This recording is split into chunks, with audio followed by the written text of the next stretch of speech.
Lesson 104 is about abstract rational equations. In algebra, when you hear that word abstract, usually it means that you're dealing with an equation or a problem that is mostly variables instead of solving for a certain numerical solution. And that's what we'll be doing here. We'll just be taking what we learned in Lesson 103 and also in Lesson 178 one step further. In Lesson 103 we had equations where we had, in the denominator we had variables, and we got rid of the denominators by multiplying every single term by the least common multiple of the denominators. Now that's what you'll do first on these problems as well, but you will just be solving for one of those variables. And for this example, I want you to solve for x.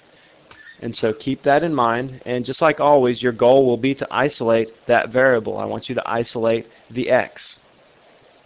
Now it's also just important to know that x and y are not equal to 0. Otherwise those fractions would be undefined, right?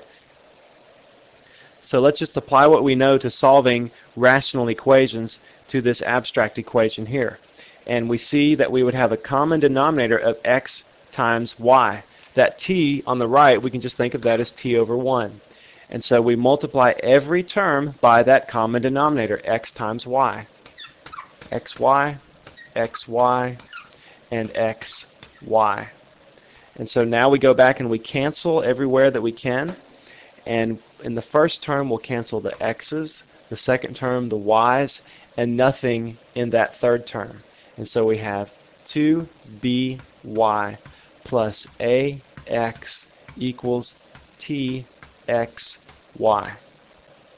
Now what we ought to do is get all of the terms with an x in them by themselves, and then we'll factor the x out. So let's go ahead and do that. That means we'd move the txy to the left and the 2by to the right. So we'll have ax minus txy.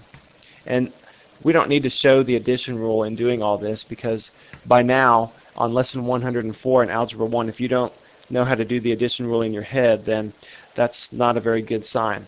So move the 2by over to the right, and that would be a negative 2by. Now let's factor the x out on the left, because we're trying to isolate it. Remember, that's always our goal, is to isolate the variable in question, and it's an x right now. So isolate the x, and so then we would have a minus ty inside parentheses is equal to a negative 2by. And then lastly, to get x by itself, we would divide by this factor, a minus ty. Divide both sides by that, a minus ty. You can leave that in parentheses. This cancels on the left, and so that's our solution. X is equal to minus 2by over a minus ty. Let's do another one. In this equation, I want you to solve for m. So let's just write a little m over here to help us remember which variable we're solving for. We have several variables here, so that's a good thing to do, is keep up with the one we're solving for. Let's make everything look like a fraction first, and then we can see that our denominator that we need to multiply everything by would be y times m. That's the least common multiple of those denominators. So we multiply the first term, second, and then the two on the right as well. Okay, so we've multiplied every term by that denominator, and so cancel the y's there, cancel the m's here.